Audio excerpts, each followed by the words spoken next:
sobre la moto. Welcome back to ZNGP Today. Ducati's managing director Gigi Dall'Igna says the worst knock-on from Marc Márquez's right shoulder injury is lost development time.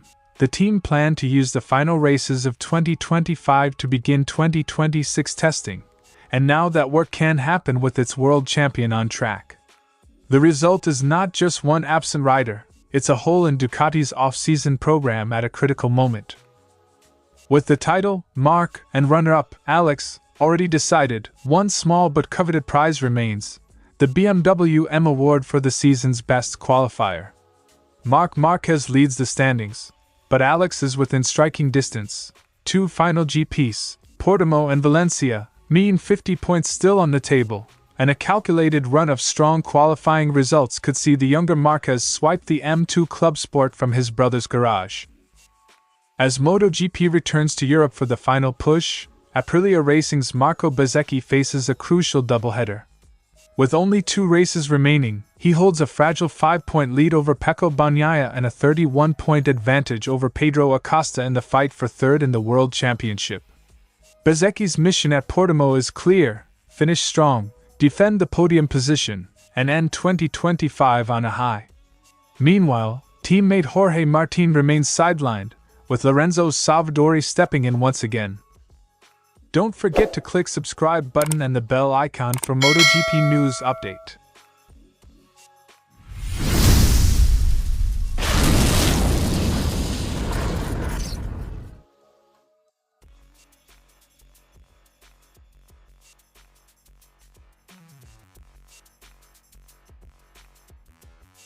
Dall'Igna was blunt. Márquez's crash in Indonesia was not really his fault, and bad timing made it worse. The incident removed Ducati's chance to run meaningful development with their lead rider in the closing rounds, precisely when the factory intended to start evaluating parts and direction for next year. He said the plan had been to develop things during the final races of 2025, and that losing that opportunity is the main problem created by the accident. In development-led seasons, losing the rider who provides the most reliable feedback is more damaging than a single missed result. It slows the entire engineering calendar. Ducati had hoped Pecco Bagnaia might pick up some development duties, but Dall'Igna conceded Bagnaia's form since the summer break has been too inconsistent to rely on for that role. That lack of a steady second test/development voice further deepens the problem. When your planned lead tester is sidelined and your other top rider is struggling for consistent baseline data, progress becomes fragmented. For Portimão and Valencia, Ducati will hand Marc's factory seat to Nicolo Bulega, the World SBK frontrunner who has already tested at Jerez. Bulega brings speed and fresh eyes, but he's not a like-for-like replacement for a rider who'd already been central to Ducati's 2026 concept work. Bulega's inclusion limits immediate damage to race results and gives Ducati more laps with the Desmosedici, but it cannot fully substitute for Márquez's experience in guiding next season development. Dall'Igna confirmed Márquez will also miss the post-season Valencia test, a key day for the winter R&D program. That absence compounds the problem. Data planned for those sessions will be delayed or must be collected by alternative riders and test protocols. Losing both race and test time with the team's benchmark rider shrinks the window for controlled, rider-led iteration before the new season. Ducati stressed it supports the medically conservative approach. MotoGP medical director Dr. Angel Chart has said Márquez must only return when fully fit. Ducati and Dall'Igna back that. No timeline has been given, but the priority is recovery over rush track time. Short-term pain for long-term gain. Ducati accepts the development setback because the alternative, risking Márquez's long-term condition and career, would be far worse. Gigi Dall'Igna's message is pragmatic. The crash was unlucky and the biggest consequence is strategic. Ducati can't kickstart its 2026 development program with its best test rider in the bike. Nicolo Bulega will provide cover on race weekends, and engineers will adapt, but the team has lost the ideal route to rapid, rider-driven evolution. For Ducati, the equation is now straightforward: protect Marc's future, and accept a compressed development timeline for the new season.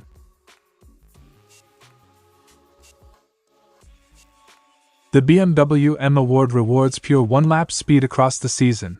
Every pole position scores 25 points, and the rider with the most qualifying points wins a high-performance BMW. It's a prestige prize that often highlights a rider's raw pace even if the world title goes elsewhere. Beyond trophies, the award is a status symbol, a concrete recognition of a rider's supremacy over a single lap during the year. Marc currently leads with 351 points from poles so far. Álex sits on 312, a 39-point deficit. With 50 points available across the two remaining poles, the situation is mathematically alive for Álex.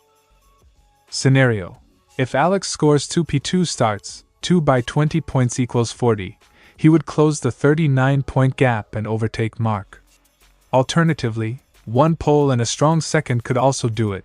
The permutations are simple but require perfect Saturday form. The duel comes down to Portimão and Valencia qualifying sessions, not the races. Those 2 days will decide which Márquez drives home with the keys. The BMW M Award is independent of the rider's final championship position. In 2024, Pecco Bagnaia won the M Award despite Jorge Martín taking the world title, because pole superiority over the year matters more than overall points. That history shows Márquez-style season narratives can split: championship consistency versus outright one-lap dominance. Álex needs consistency and 2 excellent Saturdays. He doesn't need to win both poles, 2 P2s would suffice, but any mistakes or a single poor qualifying could hand the prize back to Marc. Track characteristics, tire windows and one-lap setup choices will decide the margin. In short, pressure on Saturday, precision on the lap, and the Márquez family Christmas could come with an extra set of keys. Both Márquez brothers are linked commercially to Audi through Ducati contracts, but BMW's M Award prize car is a standalone accolade. Whoever wins it will park a BMW in their garage regardless of factory partnerships. It's as symbolic as it is tangible. For a rider, an M Series on the driveway is a high-profile, highly visible token of a season's raw speed, and a rivalry settled by hundredths rather than championship maths. The season's big prizes are already decided, but a little drama remains. The BMW M Award could yet carry the Márquez name twice, perhaps even switch garages. It's a small contest in the shadow of championships, but for bragging rights and one-lap bragging rights, Portimão and Valencia will be 2 very important Saturdays.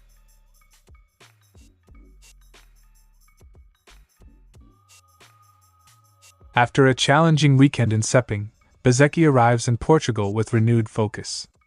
The RSGP 25 showed flashes of pace, but inconsistency prevented him from fighting at the front. The Italian knows Portimão, a technical, roller coaster circuit, offers a key chance to recover momentum. I'm very happy to be back in Portimão. It's a track I really like, and I'm really looking forward to racing there again. These will be 2 important races. We'll try to do a good job with the whole team and Aprilia, have fun, and finish the season on a high. Marco Bezzechi's statement. With the fight for third heating up, Bezzechi's calm tone hides the pressure. Bagnaia and Acosta are closing fast, and one mistake could undo months of work. On the other side of the Aprilia garage, the situation remains unchanged. Jorge Martín's recovery from a right clavicle fracture suffered in Japan continues under medical supervision. Despite regaining full arm mobility, the bone hasn't fully healed, prompting the team to keep him sidelined. Update: Martín was re-evaluated by Professor Xavier Mir and will undergo another check soon, but won't race in Portugal. Aprilia test rider Lorenzo Salvadori continues his substitute role, bringing valuable development data from 2 productive test days at Jerez. Portimão is a beautiful and very unique track. We'll continue the work we started in Australia and keep developing the bike. The Jerez test helped us move the project forward. Lorenzo Salvadori's statement. Salvadori's feedback has become critical for Aprilia's late-season evolution. The team is balancing race goals with next year testing priorities. Aprilia returns to Europe not just chasing results, but also refining the RSGP 25 for 2026. Bezzechi's consistency has positioned the team as Ducati's closest rival in the standings, while Savadori's presence ensures development momentum doesn't stall in Martin's absence. The Portimão and Valencia rounds will test both the bike's adaptability and the rider's composure, two races that will define how Aprilia's 2025 season is remembered, a breakthrough year or a missed opportunity. Marco Bezzechi heads into Portimão knowing exactly what's at stake. 2 races, 1 mission: hold on to 3rd place and close 2025 as Aprilia's most successful rider yet. With Martin recovering and Savadori carrying the factory's testing duties, the Italian stands as Aprilia's lead hope to finish among the world's top 3, and to prove that consistency, not just speed, defines a contender. Thanks for watching ZNGP Today, and this is your MotoGP news update. And see you next time!